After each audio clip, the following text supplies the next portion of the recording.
I'm alone. But will it always be like this? And is it my fault? Today I'd like to talk about the novel NorwegianWood and just say a few words about it. The novel NorwegianWood by Japanese writer Haruki Murakami is set in Tokyo in the 1960s. It was a time of turbulent student protests and social change, as young people around the world rebelled against the established order. The protagonist, Toru Watanabe, recalls his student years when he was surrounded by two important women, Naoka and Midori. Watanabe's memories begin when, at age 37, he hears the song Norwegian Wood by the Beatles, which evokes nostalgia and takes him back in time. The protagonist was a college student living in a dorm on a mountain overlooking central Tokyo. His roommate turned out to be a funny guy who forbade him from hanging erotic magazine clippings on the walls. Instead, he decorated the room with photographs of Venetian canals, which apparently he liked. Strange guy. Naoka is a girl with whom Watanabe shares complex and deep feelings, but she suffers from psychological problems. Midori is more cheerful and self-assured, becoming an alternative to Watanabe in his search for love and understanding. His complete opposite, to whom Watanabe is drawn. The novel's plot explores themes of love, loss, and finding one's place in life, make it a relevant and profound work. But this book is not just a novel about youth. It is a story about memory, love and loneliness. A story about how one can live dozens and other people's lives and still not dare to live one's own. The first loss. Watanabe had a friend, Kizuki, not just a friend, the only one true loved one. They were inseparable. They listened to records together, discussed books, and spent time together. Kizuki had a knack for jokes and was very empathetic to those around him. And Watanabe, he always stayed by his side. And then, one day, Kizuki committed suicide. Without explanation, without a nod, one day he was simply gone. For Watanabe, this became a turning point in his life. He was left alone. And the only reminder of the past was Naoka, his deceased friend's girlfriend. He tried to get back on his feet, even started a new relationship, but the feeling of death and thoughts of it prevented him from doing so. He began to rethink it. Previously, he thought that death was beyond the line he would eventually cross. But after such an incident, he began to think differently. That death is always with us from birth and there is no escaping it. A relationship without a future. Watanabe and Naoka begin spending time together. They walk the streets of Tokyo. Sometimes they talk, but mostly they remain silent. And in these moments of silence, they can't hide from their emotions or drown them out with words, changing the subject.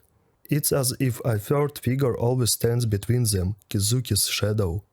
Can this be called love? No, it's their shared pain that keeps them close. They are together not because they found each other, but because they lost the same person. Watanabe acts as an observer, and here Watanabe's main trait is revealed. He never becomes an active participant in his own life. And we ask ourselves, why doesn't he act and take the initiative in his own life? Afraid? Afraid to take responsibility, afraid to make a mistake? No, he is simply already metaphorically dead, unable to understand what he truly wants. He turns into emptiness. Watanabe's life becomes a collection of other people's stories and memories. Two women, two paths confront him. The most striking thing in NorwegianWood is it is two female characters, two extremes between which Watanabe is caught. Naoka, a symbol of the past, fragile, withdrawn, retrieving even deeper into herself. She is like a quieter voice calling him to a world of memories. A world when Kizuki is always present, like their conversations, memories from a life where everything was comfortable and understandable, everything stable, but where there is no future.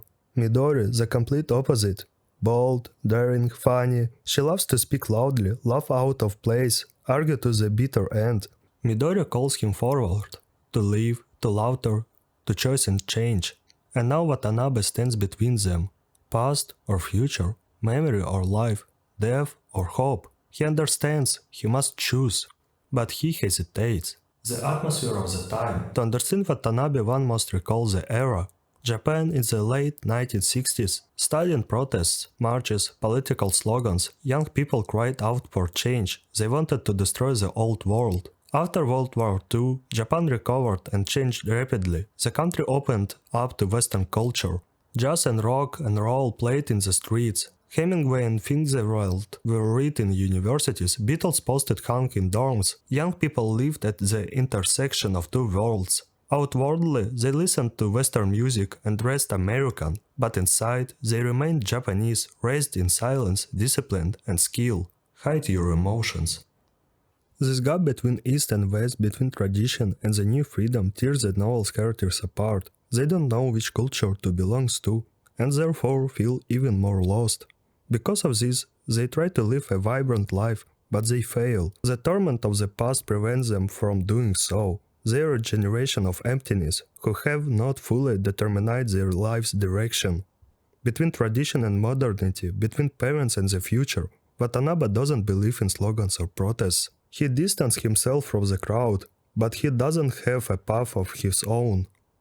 Not even a plan for the future, he simply exists and that's it. In this sense, he is a portrait of an entire generation. A generation of the lost. A realistic look at how an emotionally immature young man clings to people and things, essentially destroying them, before he is ready for understanding and intimacy.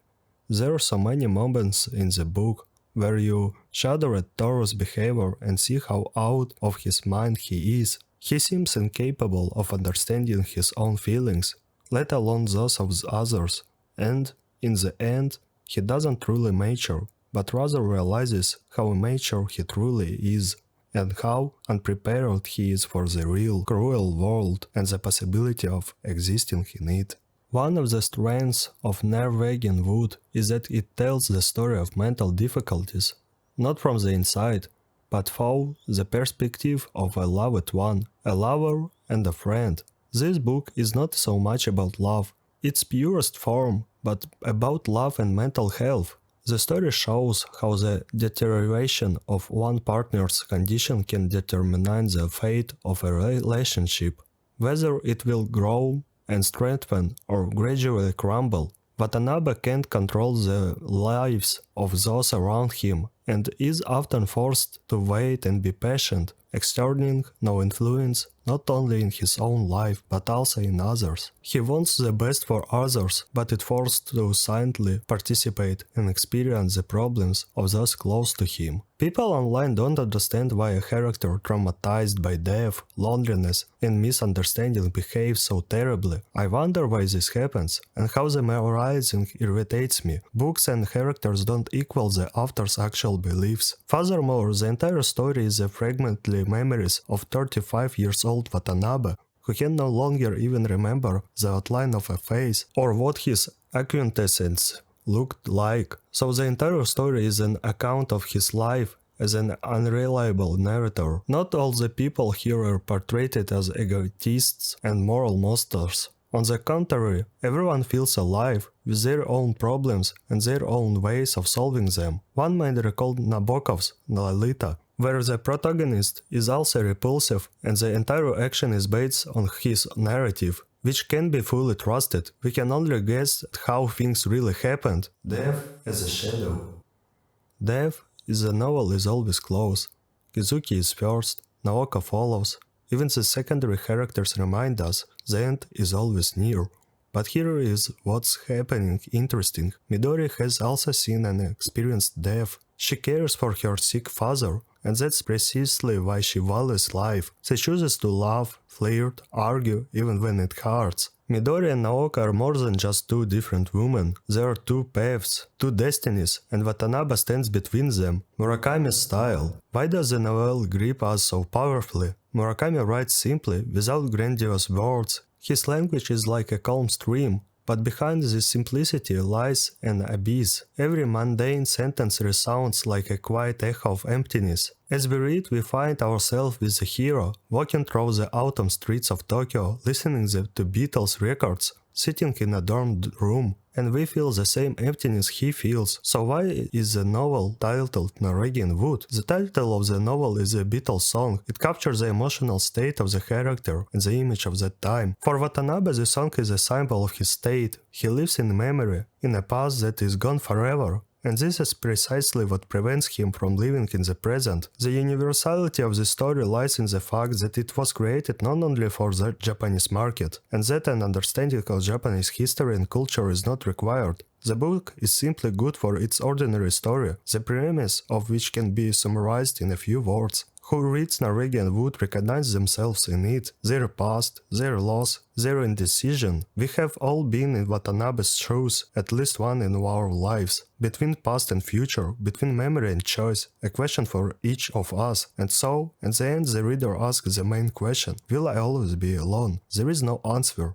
Murakami does give us a ready-made ending, because this question is not for Watanabe, it's for us. Loneliness is not a death sentence, it's something beyond human control. It's possible for anyone. You can remain an observer, collecting other people's stories, and one day discover that you have no story or life of your own. Or you can decide to live and let it painful, and let it be wrong, but at least for real. NorwegianWood is not just a love story, it's a mirror. We look into it and see ourselves, our fears and memories and unresolved choices. Watanabe seems honest, rational, he reflects on life and death, analyzes every encounter, every feeling, but therein lies the trap. His mind deceives him. Instead of action he chooses reflection, instead of life observation, instead of choice and endless what if. The same thing happens with loneliness. We think we must find someone to save us from it, but this is an illusion. No one can fill the void within us except ourselves. No one can fill the hole in ourselves.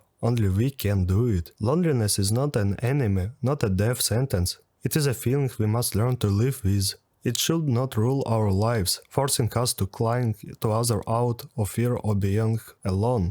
I felt lonely too, but then I realized I had no control over it, so it's not my problem, and I need to learn to endure difficult moments. After all, after a bad streak, there will be a brightened streak, and everything will be okay again. You can run away from loneliness, like Watanabe's friend Nagasawa did. He filled the void with endless romance with girls, changing them one after another. Outwardly, he seemed confident, charming and successful, but in reality, he was simply running away from himself and his own loneliness. This path did lead him to happiness. He moved abroad, and his close girlfriend Hatsumi eventually committed suicide. Nagasawa showed that escaping into superficial relationships only temporarily dulls the emptiness, but does not solve the problems that tormented him. While we seek salvation in others, we only become more entangled. But if we learn to be alone with ourselves, then any relationship will be a choice, not an escape. And then, at the very end, there is a phone conversation with Midori. Watanabe admits that he needs to meet her, that he has many words he needs to say, but when Midori asks, "Where are you now?" he can't answer. He turns around and sees only crowds of people heading who knows where. He even loses himself in space. This is a moment of truth. Loneliness has made him a stranger among people. His mind deceived him. He thought he understood and analyzed everything, but in reality, he had lost the most basic things, the sense of where he is and where he is going. And then only one question remains, not for Watanabe, to himself, will I always be alone?